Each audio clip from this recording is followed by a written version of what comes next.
예, 오늘 28일이면 부정청탁금지법, 이른바 김영란법이 시행된 지 딱 1년이 됩니다.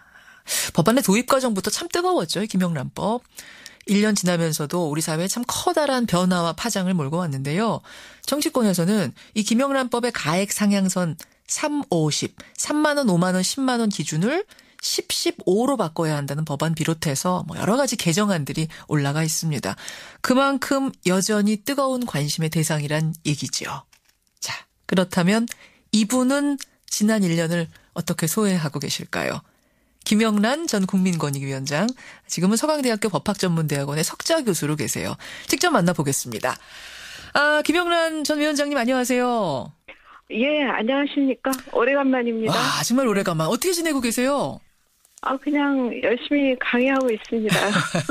사실 전에 저하고 말씀하실 때는 김영란법이란 이름이 참 부담스러워요 그러셨어요, 저한테. 네. 지금도 여전히 부담스럽습니다. 네. 여전히 부담스러우세요. 사람들이 알고 나면 반응이 굉장히 달라져요. 그만큼 그래요. 이름값이라는 게 두려운 거더라고요. 연예인 아닌데 연예인보다 더 유명한 이름이 돼버린 김영란법, 김영란 교수님. 정식 명칭은 좀 길어요. 부정청탁 및 금품 등 수수의 금지에 관한 법률입니다. 1년이 딱 됐습니다. 소회가 어떠십니까? 여전히 이 법이 무사히 연착륙할 수 있을까 염려하고 있는 입장입니다. 아니, 지금 주변 보면은 그래도 다들 계산하시기 전에 혹은 또 선물하기 전에 경조사비 내기 전에 김영란법이라는 걸 다들 상기는 하거든요. 혹시 이 사람이 대상은 아닌가? 이런 것들을. 이 정도면 많이 자리 잡은 건 아닌가요? 네, 저는 그것이 너무 감사해요. 네. 이 법이 지향하는 바도 우리가 익숙해왔던 것을 의문을 좀 던져보자. 이거 이대로 가도 되는 것인가? 앞으로 우리 미래를 생각하면. 그런 취지로 만든 법이거든요. 근데 다들 그렇게 해주시니까 너무 감사하고 있습니다. 그것이 자리 잡아가는 연착륙 과정이다. 점수로 매기자면은 지금 이 착륙 상황 1년 A 줄만 합니까? 어떻게 매기시겠어요? A는 아직 아닌 것 같은데요. A는. C는 넘어서지 않았나 싶거든요. 그럼 B네요? 글쎄요, 이제 B에서 A로 향해 가는 순간이 아닌가. B 플러스. 그렇게까지는 잘 모르겠습니다.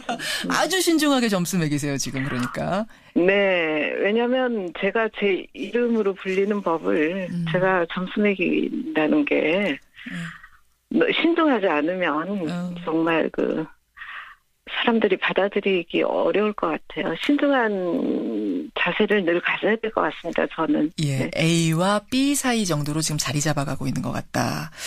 근데 이제 국회에서는 좀 다른 이야기들이 나옵니다. 취지를 공감하지 않는 건 아니다. 취지는 참 좋다. 그런데 3, 5, 10, 식사 3, 선물 5, 경조사비 10이라는 기준이 너무 비현실적이다. 10, 15로 바꾸자는 법안도 하나 나와 있고 또 한 가지 법안은 농축수산물은 제외시키자 김영란법에서 이런 법안도 나와 있습니다. 어떻게 보십니까? 3, 5, 10이든 10, 15든 그걸 허용하는 법이 아니라 원래는 무조건 공직자에게 금품을 주거나 부정한 청탁하는 건 다 금지하는 법입니다. 애초에는 아주 다만 부득이한 경우에 이 정도는 부득이한 상황에서는 허용하는 것이지 그것은 허용하는 테두리 이런 식으로 받아들이면 좀 달라지거든요.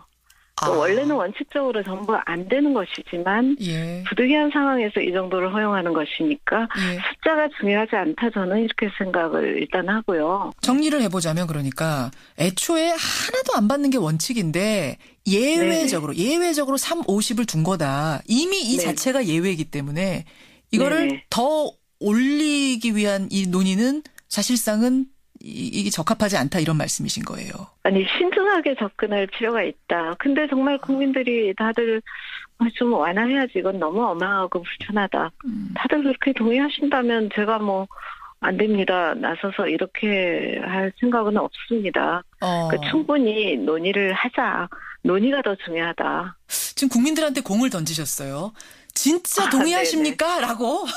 네. 여러분이 아니, 진짜 왜냐하면 이 법의 중요한 점은 자기 규범에 내면하니까 예. 국민들이 동의하든 부동의하든 이 법에 대해서 한 번 더 생각해보고 그 방향을 논의한다는 것이 정말 중요하기 때문에 제가 이렇게 말씀드리는 거죠. 여러분이 진짜 동의하십니까? 진짜 동의하신다면은 그때는 우리 방향을 뭐 어떻게 논의해 봅시다. 하지만 국민의 생각이 제일 중요하다. 이런 네네, 얘기. 그렇습니다. 그리고 논의가 중요하다고 또 생각을 합니다. 알겠습니다. 여러분 문자 보내주세요. 어떻게 생각하십니까? 김영란 전 권익위원장, 김영란 교수 지금 만나고 있습니다. 이거를 왜 지금 국회에서도 그렇고 뭐 정부 이낙연 총리도 언급을 했냐면 농축수산업 하시는 분들, 또 뭐 꽃집 하시는 분들, 식당 하시는 분들, 이분들의 시름이 계속 접수가 되고 있기 때문이라고 해요. 그 부분은 어떻게 보세요? 예, 저도 마음이 아프죠. 저도 정말 마음이 아프지만 이것이 이제 장기적으로 보면 언젠가는 가야 할 방향이었던 것이지 않나. 그렇죠. 그래서 그것을 이제 좀 정부하고 업계가 힘을 합해서 위기를 뛰어넘는 그런 방안을 찾아주셨으면 하는 바람이 저도 있습니다. 그분들의 시름을 이해 못하는 바 아니기 때문에 안타깝지만 그렇다고 해서 애초에 있던 원칙을 되돌릴 수는 없다. 그분들과 함께 갈 수 있는 어떤 다른 방안을 찾아야 된다 이런 말씀이시군요. 네네. 길게 보면 어차피 갈 것인데 그분들도 연착륙할 수 있는 무슨 방안이 없을까. 그렇게 관점을 가지고 살펴주셔야지. 되지 않나 이렇게 생각하는 거죠. 이 부분은 어떻게 보고 계실까 제가 또 궁금해지는 것이 이제 김영란법이 작은 부정은 분명히 막아준다. 근데 정작 큰 부정은 못 막는 거 아니냐 이 얘기가 지난 겨울 국정농단 사태 때 많이 나왔습니다. 최순실을 보면서 저런 큰 도둑들한테는 350 이런 규제가 대체 무슨 소용이 있느냐. 이 법은 공직을 출발할 때부터 여러 자기의 개인적인 이익과 공직이 충돌하는 부분에서 어떻게 행동하라라는 규범을 정하고 있는 법이고 그것을 쭉 공직을 수행하면서 오랜 시간 내면화하도록 목적을 둔 것이거든요. 그러니까 대형 범죄를 규제하고 처벌하는 법은 사실 특정 범죄 가중처벌법 같은 건 굉장히 엄하게 되어 있어요. 그렇죠. 그러니까 이것은 그런 법하고 좀 그 방향이 다르게 공직에서 이런 일이 생겼을 때는 이런 식으로 행동을 해서 공직의 청렴성을 침해하는 일을 피해라. 이렇게 하는 법이거든요. 그러니까 그 최순실 씨를 상대해야 되는 공직자가 많은 공직자들이 연루되어 있지 않습니까? 그렇습니다. 최순실 씨가 어떤 특정 병원을 봐달라는 부정한 청탁을 했을 때 어떻게 행동해야 하는가를 이제 계속 그 훈련하고 내면화되어 있었다면 많은 부분이 그래도 좀 피할 수도 있지 않았을까 이렇게 생각을 해보는 거죠. 어떻게 보면은 최순실 사태를 보면서 이래서 김영란법이 더 필요하겠구나라는 생각을 하셨겠어요. 네, 그렇게 환기해 주시면 저는 참 감사하죠. 알겠습니다. 사실 김영란법 초안을 보면은요, 이 부정청탁 금지 법안하고 이해충돌 방지 법안 이게 양대 축으로 돼 있었는데 19대 국회 심의 과정에서 이해충돌 방지 조항은 빠졌습니다. 근데 이해충돌 방지 조항 이게 좀 쉽게 말하자면 건설 회사에 저희 남편이 다니고 있는데 제가 공무원이다 이러면은 건설과 관련된 이런 업무에서는 배제시키는 뭐 이런 법안인데 빠졌습니다. 저만 안 하고 다른 공무원이 하면 되는 거죠. 그렇죠. 이거를 지금이라도 넣어야 된다는 소리가 큰데 이거 어떻게 보세요? 그러니까 여기까지 완성이 되어야만 공직자들이 공직이란 직위를 이용해서 개인의 이익만을 추구하는 것을 좀 절차적으로 막을 수가 있다라고 저는 생각을 하거든요. 그렇죠. 왜 빠졌습니까 그때 이게? 이게 좀 복잡하다고 생각하신 것 같아요. 이 현실적으로 적용시킬 수 있겠느냐 이런 게? 그래서 근데 그러면 그 고위공직자로 가족이 있으면 한국에서 살 수도 없게 된다. 이 법을 엄격하게 시행하면. 이런 식의 반발이 있었거든요. 이걸 어떻게 다 가리냐. 예를 들어서 우리 딸이 건설회사에 취업했는데 그럼 아버지인 공무원은 그리고 또 부인은 뭐 교사다. 이러면 교육계에 있다. 이러면 도대체 아버지는 어디서 근무해야 되느냐. 너무 복잡하다. 뭐 이런 식이요. 어떻게 보세요? 그거는 이제 좀 오해가 있는 게 그 특정한 업무에서만 배제하고 다른 대리인이 하는 거거든요.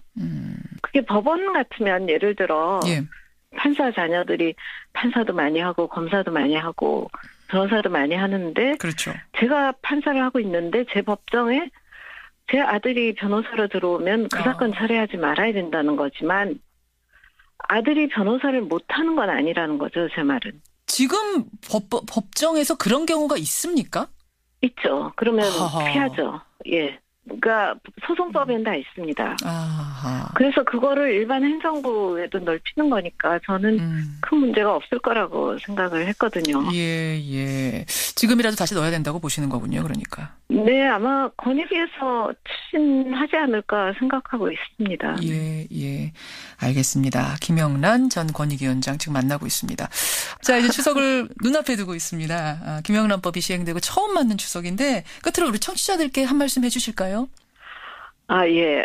사실 이 법 때문에 눈물 흘리시는 분들이 또 많이 계시기 때문에 저는 늘 마음이 아픕니다. 아프니까 정말 우리가 추석을 앞두고 그분들한테 도움이 되는 그런 소비를 좀 해주시고 조금이라도 위로해 주셨으면 하는 마음이 강합니다. 네. 김영란법에 적용되는 그런 대상 말고 다른 사람한테 선물하고 내가 해 먹고 이럴 때는 좀 쓰세요, 여러분. 이런 거예요. 네네. 정말 고가의 선물도 정말 해주시고요. 고가의 선물. 가족에게, 부모님께. 그렇죠. 어렵지만. 예. 그래서 그분들의 시름 때문에 이 방향 자체가 흐트러지지 않도록 그분들과 함께 갈 수 있는 이런 방안들 우리 고민해 봐야겠습니다. 김영란 전 위원장님도 추석 잘 보내시고요. 네네. 예. 앞으로도 이 김영란법이 연착륙할 수 있도록 종종 좋은 조언들 부탁드리겠습니다. 네, 감사합니다. 예, 고맙습니다. 김영란 전 권익위원장, 서강대학교 석좌교수였습니다.